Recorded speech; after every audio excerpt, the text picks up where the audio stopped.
Hey, how are you guys doing, family? I hope that you've been well. I hope that you've been existing, healing, and elevating every single day. You have made it to day 9, so give yourself a tap on the shoulder. Yesterday, I know, was a bit of a difficult day, was heavy. It was acknowledging that maybe some of our efforts may be in the wrong direction, which can be hard to accept and receive when you've been putting in all that effort and energy.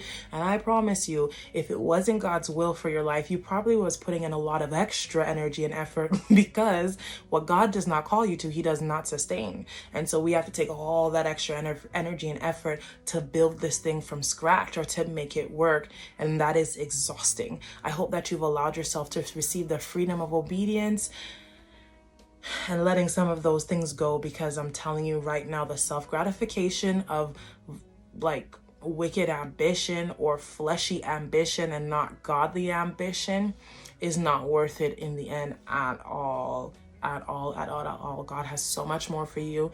I said it in a past video, Jesus walked at his pace and he still made it everywhere. So you don't have to rush and run to get to where you need to be. Your blessings are waiting for you.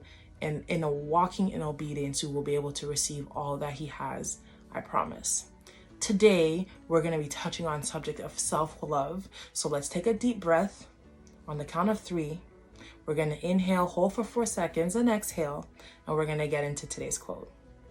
1, 2, 3.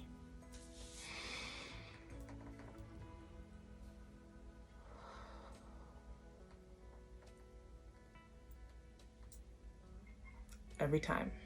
I love it. Let's go. Day 9 says, self-love, my liege, is not so vile a sin as self-neglecting. What a statement. Listen. As a believer, how often do we feel guilty and selfish for taking care of ourselves instead of taking care of others first? All the time. And if you're a woman reading this or watching this, then you know more than anybody else that we literally live our lives feeling affirmed in our efforts or in our identity by being self-sacrificial. It's almost like there's a nurturing handbook that says you first, me later. And as much as that's true for an infant, a child, or a toddler, there comes a time where everybody needs to learn to look out for themselves. And that doesn't mean that you have to live void of caring for other people, but it does mean that you cannot pour from an empty cup. And so the people that you're loving, because it might be codependence, that's another thing. Maybe I'll come back to that later if I remember, but that is toxic.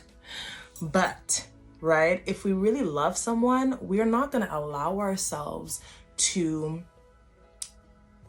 love them to the point where we're hurting them, because we're not allowing them to learn healthy boundaries by seeing our healthy boundaries. We're not teaching them how to love themselves well because we're not loving ourselves well. And we're not teaching them to be self-dependent because we want them to be dependent on us. Listen, I know you're trying to take care of everybody else, but you're not doing anyone a favor loving them without loving yourself first. You're going to develop relationships full of resentment. You're going to develop relationships full of neglect. You're going to develop toxic relationships by oversharing, by over hovering, and people might even resent you for it. You might love so hard that the people around you need to take space because they're like, you're too much. Now, that's the worst feeling in life, is feeling like you're giving someone the best of you and they don't want it because they can't contain it all. And that's because you're giving the portion for them and the portion for you to them. All that love, the excess love you feel like you need to have, that you have inside of you to give, it's possible that you might be neglecting yourself or you might be void of it. God gives you what you need, not only for others, but for yourself.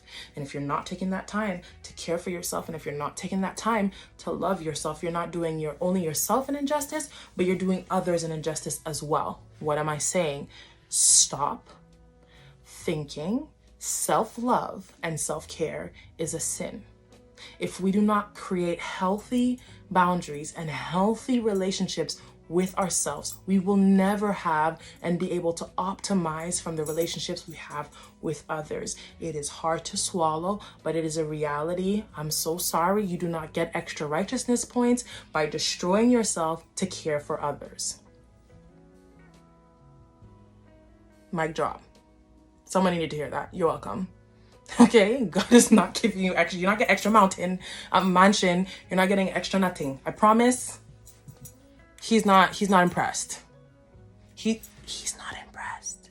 Even Jesus, who literally saved the world, knew that there was a time where he had to retreat from other people and spend time with the Father.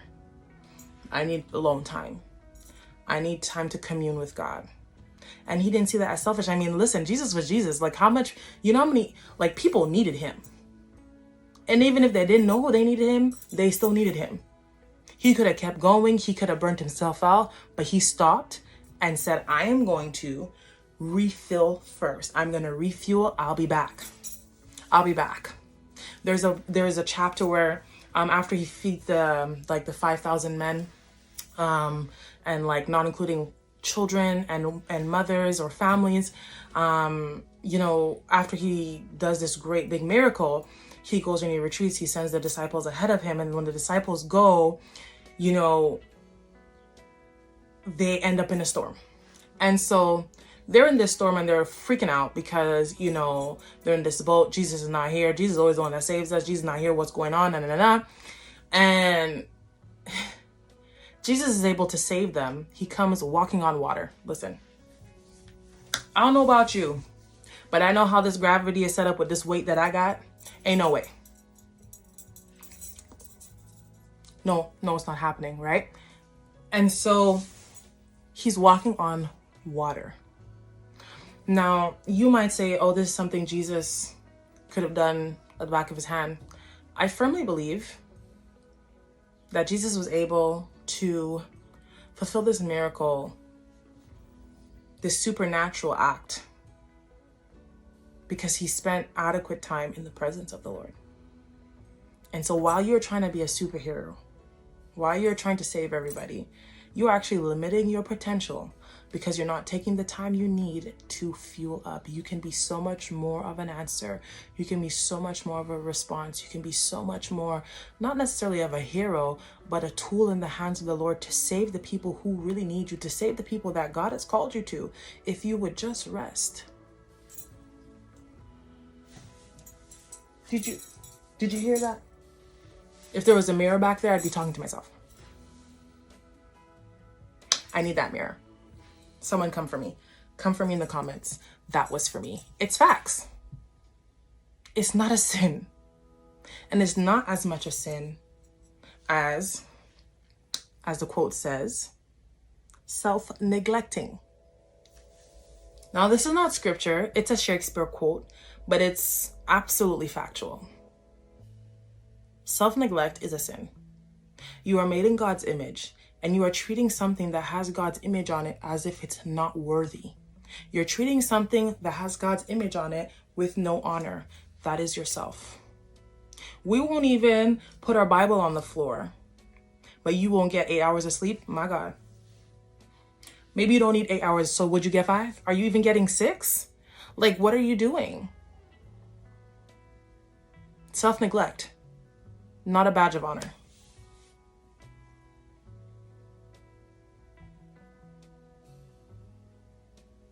I'll let it sink in. We could wait. It's awkward silence in here. You good? Okay.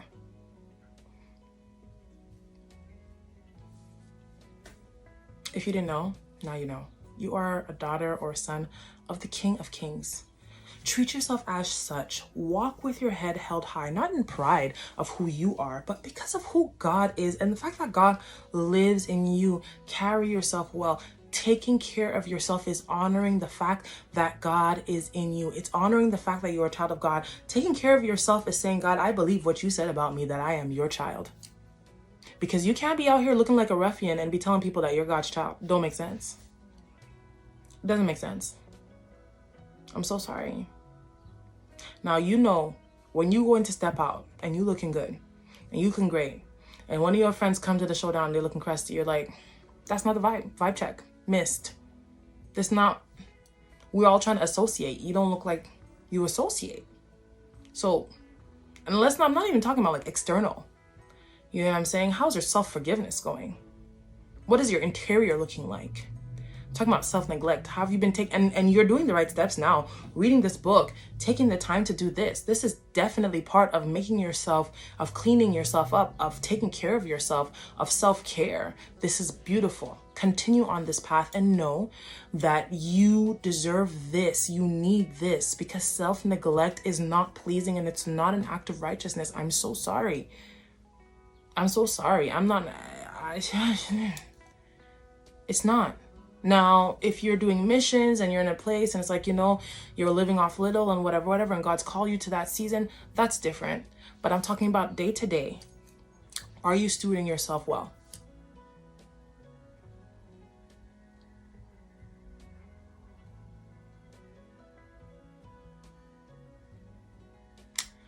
From the silence in the room, I'm going to take that as a no. I'm going to take that as a we can do better, and we will do better together. I know you see this hair is done. My lashes are done. I'm working on it, and so can you. And there's no better time to change. There's no better time to change than today, because today you have a choice. So it is my prayer that the Lord would empower you to see yourself with value, so you can treat yourself with value and honor the image of God that you represent, so you can be a living testimony to others. And when you say you're a child of God, people can be like, wow, I want to be a child of God too. Not just because of how you look, but because of how you look. Not because of how you look alone, but because of how you look. What shines. Because this is vanity, right? This, like, self-care, taking care of yourself, upkeep, that's good. That's good for what it represents on an emotional, spiritual wellness level. But what's on the inside should be just as beautiful. And if you neglect this, you can get kind of dingy. So may the Lord empower you. May the Lord be with you. And may you have the courage to love yourself, recognizing that it is not a sin. And we're not going to indulge, but we will take care. I promise you, boo-boo. From my heart to yours. See you tomorrow for day 10. Love you.